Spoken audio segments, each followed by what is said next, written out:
तो जय हिंद आप सभी को। आज के इस वीडियो में हम लोग 12 जनवरी के अंदर एसएससी जीडी के अंदर पूछे गए सवालों को देखेंगे। तो चलिए ये बिना देरी के वीडियो को शुरू करते हैं। पहला सवाल देखिए, प्रॉफिट एंड लॉस से है। कह रहा क्या कि किसी वस्तु को 56,000 में खरीद कर 64,000 में बेचा गया तो प्रॉफिट परसेंट बताइए। देखिए भैया, कह रहा कि सीपी यानी कि क्रय मूल्य कितना है, यहाँ पर 56,000 दे रखा है क्रय मूल्य, और कह रहा कि इसको जो बेच दिया मैंने 64,000 में बेच दिया। तो किसी भी छोटा बच्चा बता देगा भाई कि अगर 56,000 में खरीद कर 64,000 में बेचा तो हमें लाभ हुआ, कितना लाभ हुआ, 8,000 का लाभ हुआ हमें, और हमें निकालना है प्रॉफिट परसेंट। ठीक है, तो प्रॉफिट परसेंट निकालना है।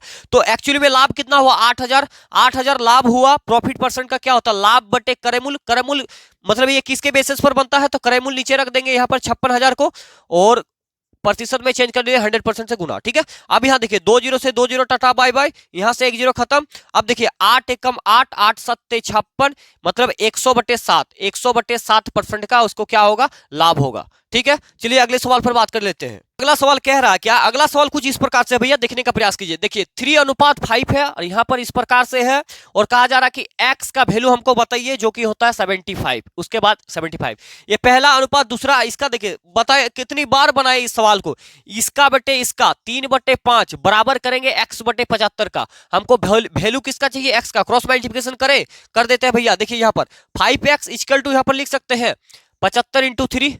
अब x का वैल्यू लेंगे तो ये 5 नीचे जाएगा कि नहीं जाएगा, 75 गुना 3/5, इसको काटिए यहाँ पर, मतलब ये कटेगा 15 × 5 = 75, 15 बार में 15 तिया हो जाएगा 45। x इक्वल टू यहाँ पर 45 आंसर हो गया।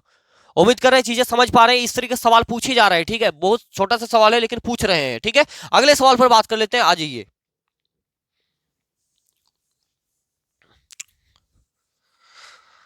बहुत ही ताबड़तोड़ और जबरदस्त तरीके से करेंगे। ठीक है, आपके सामने फटाफट हम सवाल रखेंगे और केवल आप देखते जाइए और कुछ भी मत कीजिए, ज्यादा समय न लेंगे आपका। ठीक है, अगला सवाल क्या, मेंसुरेशन से सवाल पूछ रहा है। देखिए कह रहा क्या कि एक बेलन है, एक बेलन है, एक बेलन है। ठीक है, एक बेलन, इससे तो सवाल बन रहा भाई, इससे सवाल बन रहे हर शिफ्ट में। ठीक है, एक बेलन है, इस प्रकार से समझ लिए, एक बेलन है जिसका त्रिज्या, जिसका आर दे रखा है 7 सेंटीमीटर। ठीक है, और इसका वक्र पृष्ठ क्षेत्रफल यानी कि बेलन का वक्र पृष्ठीय क्षेत्रफल कुछ दे रखा है। वो कितना दे रखा है भैया, वो दे रखा है आपके पास 220। तो सवाल चाह रहा है कि बेलन का आयतन, बेलन का आयतन कितना होगा।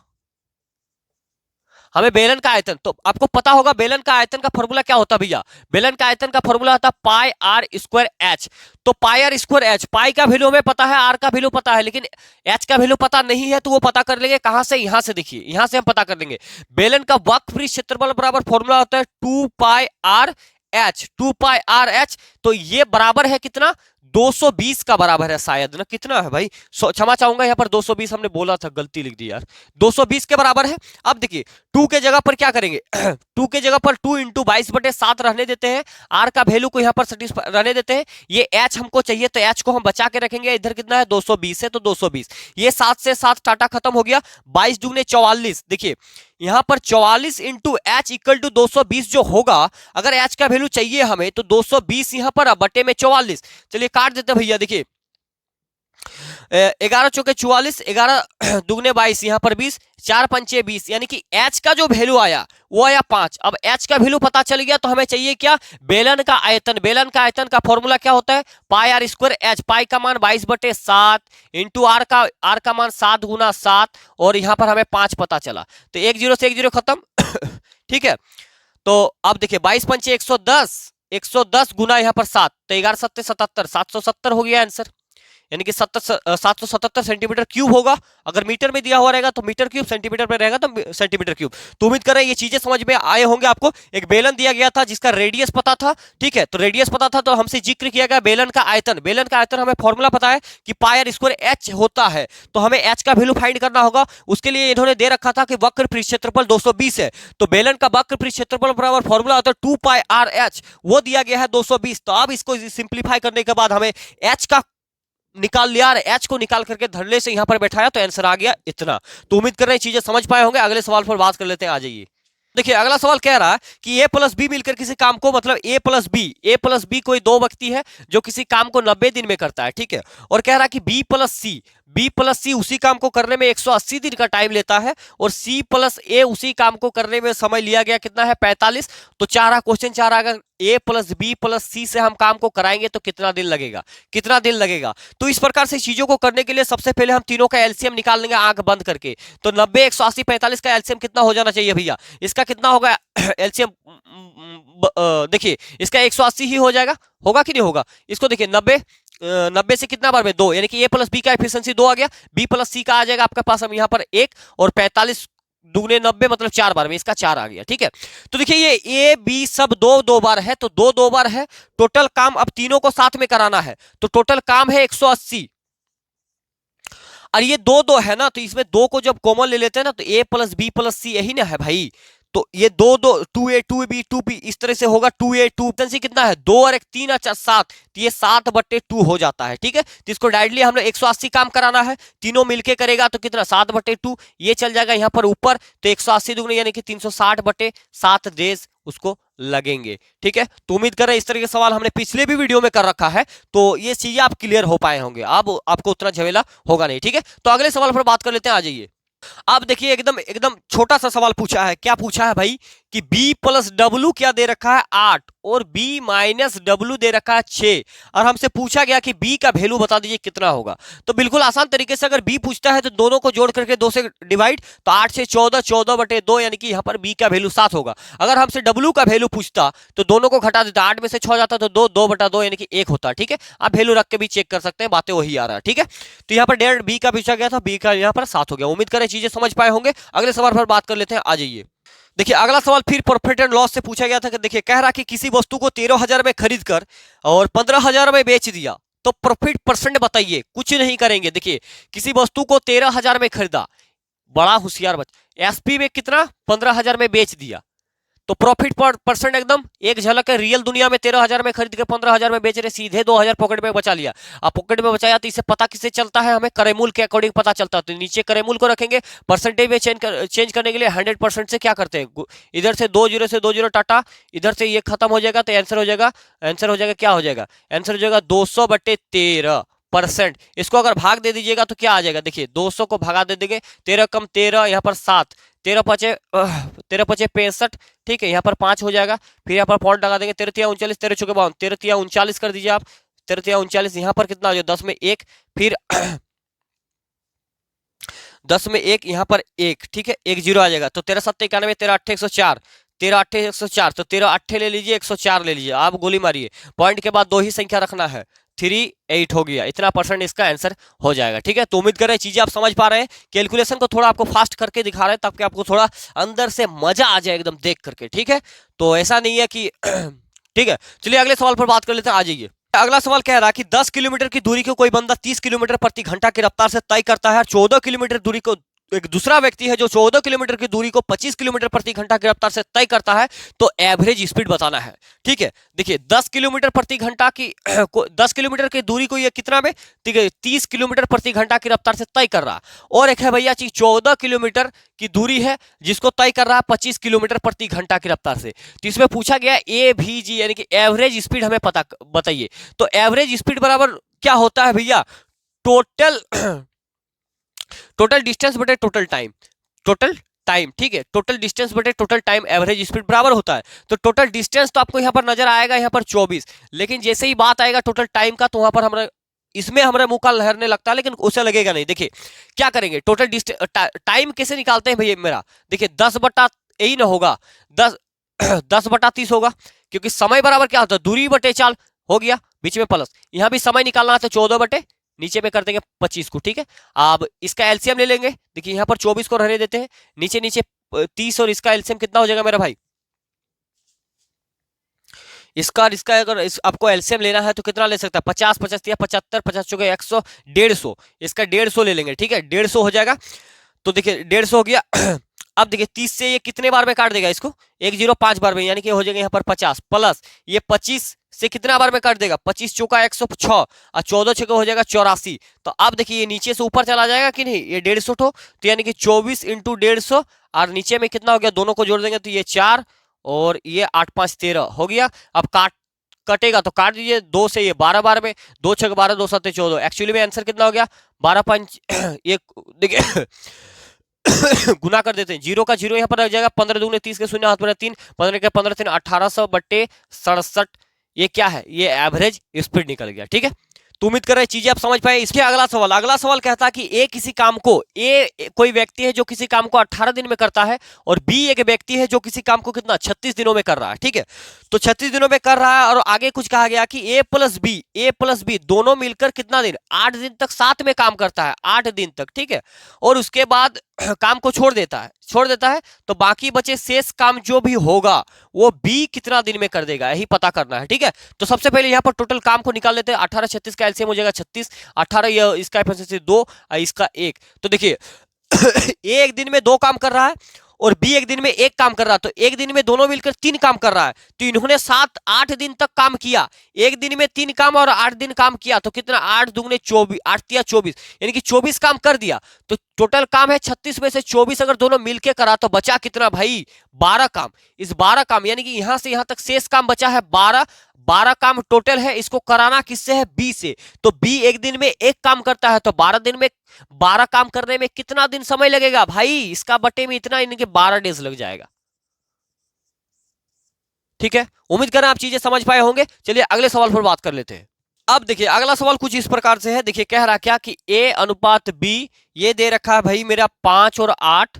ठीक है, और कह रहा कि बी और सी दे रखा है आपका 4 और 7, और पूछा गया है कि ए अनुपात बी अनुपात सी बताइए कितना होगा। ठीक है, तो देखिए यहां पर ए बराबर 5 है, 8 बी बराबर 8 है, लेकिन बी बराबर 4 है, लेकिन दो अलग अलग कैसे हो सकता है, दोनों को समान होना चाहिए। तो दोनों को समान करने के लिए, इस दोनों वैल्यू को समान करने के लिए अपन क्या कर सकते हैं, यहां पर अगर 2 की मल्टीप्लाई कर दे तो 4 दूनी 8 बन जाएगा। तो यहां पर 1 का करेंगे तो यहां पर भी 1 का करेंगे। ठीक है, और यहां पर भी इसका पोजीशन में 2 का करना होगा, तो यहां हो जाएगा 5, मतलब ए 5 हो गया, ए 5, बी हो जाएगा 8, यहां भी 8, यहां पर 14। किसके बारे में, ए 5 हो गया, बी हो गया 8 और सी हो गया 14। तो उम्मीद कर रहे हैं ये चीजें समझ पाए होंगे। इसका सही उत्तर ये हो गया 5 8 14। ठीक है, चलिए अगले सवाल पर बात कर लेते। अगला सवाल कहता है कि दो व्यक्ति है एस और आर, दोनों मिलकर किसी काम को कर रहा है 18 दिन में। ठीक है, एस और आर है जो दोनों मिलकर किसी काम को कर रहा है 18 दिन में। ठीक है, और कह रहा है कि आर अकेला उस काम को कर देता है 27 दिन में। तो पूछ रहा कि एस अगर उस काम को करेगा तो कितना दिन का समय लगेगा, नहीं कि एस का डे पूछा गया है। ठीक है, तो सबसे पहले जो भी दिया हुआ रहेगा उसका क्या करेंगे हम, इफिशिएंसी निकालेंगे। 18 और 27 का एलसीएम कितना हो जाएगा, 54 हो जाएगा। ठीक है, 18 तिया 54, 27 दूगुने 54। अब हो गया, देखिए अब एस का इफिशिएंसी हमें पता होगा तभी तो हम बता सकते हैं कि टोटल काम को करने में कितना दिन लगेगा। तो देखिए एस प्लस आर 3 दिन में, एस प्लस आर दोनों मिलकर एक दिन में 3 काम कर सकता है, जबकि आर कह रहा कि हम 2 अकेले करते हैं। तो एस कितना करता होगा, 1, ये 2 करेगा तभी तो 3 हो रहा कि नहीं। इसका मतलब एस एक दिन में 1 काम करता है, टोटल काम कराना है 54/1, यानी कि 54 दिन लग जाएगा।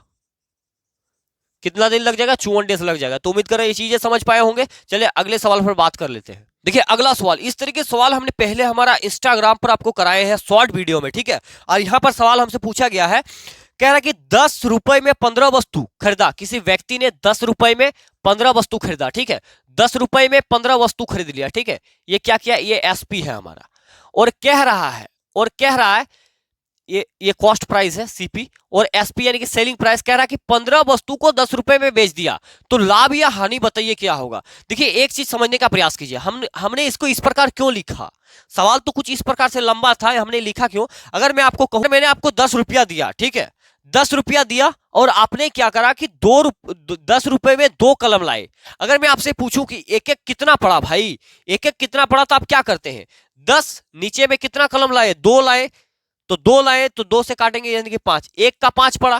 कहने का मतलब क्या है कि ऊपर में हमेशा हम रुपया को रखते हैं और नीचे क्या रखेंगे, क्वांटिटी को। तो उसी प्रकार से अगर 10 रुपए में वो 15 किसी वस्तु को 10 रुपए में 15 वस्तु खरीद लेता है, और कह रहा है कि 15 रुपये में 10 वस्तु बेचता है, तो लाभ या हानि बताइए। देखिए ये नीचे वस्तु है, ये नीचे सब क्या है, वस्तु। अगर मैं जितना खरीदा, जब तक मैं उतना ना बेच लेता हूं तो हमें ये कभी नहीं पता चलेगा कि हमने कितना खरीदा और कितना बेचा, मतलब कितना लाभ हुआ और कितना हानि हुआ। तो इसको हम बराबर करेंगे, कैसे करेंगे, 15 और 10 का एलसीएम लेके, तो इसका एलसीएम हो जाएगा 30, 15 10 का एलसीएम 30। देखिए 30 से मतलब 3 बार में, यहां पर 2 बार में, तो ये हो गया आपका 20 और ये हो गया आपका 15 या 45। अब सीधा सा बात है, किसी वस्तु को खरीदा 20 रुपए में, बेचा 45 में, तो एक झलक में रियल दुनिया में आपको पता चल रहा है कि यहाँ पर प्रॉफिट हो रहा है। प्रॉफिट हो रहा है कितना? 25 रुपए का। तो 25 रुपए का प्रॉफिट हो रहा है। प्रॉफिट तो प्रॉफिट परसेंट निकालना 25 बटे किस पर? 20 रुपए का क्रय मूल्य है और 100 को ऊपर में, तो यहाँ पर 20 से 5 बार में 25 गुना 5 बराबर 125% का प्रॉफिट सीधे एकदम। ठीक है, तो उम्मीद करें सॉरी यार, तो उम्मीद करें ये चीजें आप समझ पाए होंगे। चलिए अगले सवाल पर बात कर लेते हैं। अगला सवाल देखिए, मेंसुरेशन का सवाल है, बहुत भयानक सवाल है। ठीक है, कह रहा क्या कि 125 छोटे गोले को पिघलाकर 125 छोटा छोटा गोला, इस तरह का छोटा छोटा गोला कितना है? 125 छोटे गोले को पिघलाकर एक बड़ा गोला बनाया जाता है। इस तरह पिघला करके एक बड़ा गोला बना दिया गया, जिसका व्यास दे रखा है 15, यानी कि इसका व्यास 15 है। तो आर बराबर क्या होगा? 15/2 यही होता है, 15/2 होता है। तो पूछ रहा है कि छोटे गोले का पृष्ठ क्षेत्रफल बताइए कितना होगा। छोटे गोले का पृष्ठ क्षेत्रफल, यानी कि ये सब जो छोटा छोटा गोला है ना, इसका पृष्ठ क्षेत्रफल बताना है कितना होगा। तो छोटे गोले का पृष्ठ क्षेत्रफल क्या होता है भाई मेरा? वो होता है pi r 4 pi are square, 4 pi are square. तो इसमें 4 तो हमें पता है, पाई का भी मान पता है, लेकिन छोटे गोले का जो त्रिज्या का मान है वो हमें पता नहीं है। लेकिन सवाल कह रहा है कि इसको पिघलाकर ये बनाया गया, तो अगर दोनों का आयतन को मैं मिक्स कर दूं तो ये आर का वैल्यू निकल जाएगा। ठीक है, तो देखिए 125 गोले को पिघलाया। कितना गोले को पिघलाया? 125 गोला को पिघलाया। गोला का आयतन का फॉर्मूला होता है 4/3 पाई आर क्यू बराबर एक बड़े गोले का निर्माण करा। एक बड़े गोले, जिसका बड़ा गोला भी तो 4/3 पाई, आर का वैल्यू 15 बटा कितना है? 2 है। तो क्यूब में यहां पर हो जाएगा 15/2 गुना 15/2 गुना 15/2। ठीक है, आप कुछ भी मत कीजिए। आप देखिए 4/3 पाई कैंसिल हो जाएगा। यहाँ पर बचेगा क्या? 125 इंटू आर क्यू बचेगा ना, आर क्यू बचेगा ना। तो देखिए यहाँ पर क्या करेंगे, ये जो है ना आर क्यू को आप डायरेक्ट इसको देखिए, अब डायरेक्ट काम करेंगे। इस आर क्यू जब हटेगा तो इधर अंडर रूट बैठेगा, अंडर रूट पूरे में बैठेगा तो ये 15/2, यहाँ पर 15/2 और 15/2। ठीक है, 15/2 और बटे में ये जो 125 है इसके अंदर बैठ जाएगा। ठीक है, तो आर बराबर क्या निकल जाएगा? 15/2 अंदर में 3 क्यूब था ना, तो अंदर में 3 मिलेगा तो एक बाहर। 125 को क्या, 125 यानी कि किसका क्यूब है? 5 का क्यूब है, तो नीचे 5 से 3 बार में, यानी कि आर का वैल्यू हो गया 3/2। तो ये आर का वैल्यू हमें पता चल गया। अब इस आर का वैल्यू को यहाँ पर फिट कर देगा तो हमारा छोटे गोले का पृष्ठ क्षेत्रफल आ जाएगा। ठीक है, तो यहाँ पर देखिए 4 को 4 रहने देते हैं, 22/7 इसको रहने देते हैं, इंटू आर का वैल्यू कितना है? 3/2 बार, 3/2 2 बार। देखिए 2 से 2 बार में गया, 2 कट गया। अब देखिए 22 गुना 9/7, यही ना है, 22 3 13। अब देखिए 9 दूनी 18 के 8 हाथ बनेगा, 9 दूनी 18 के 19/7। ये हो गया पृष्ठ क्षेत्रफल। उम्मीद करें ये चीजें आप समझ पाए होंगे।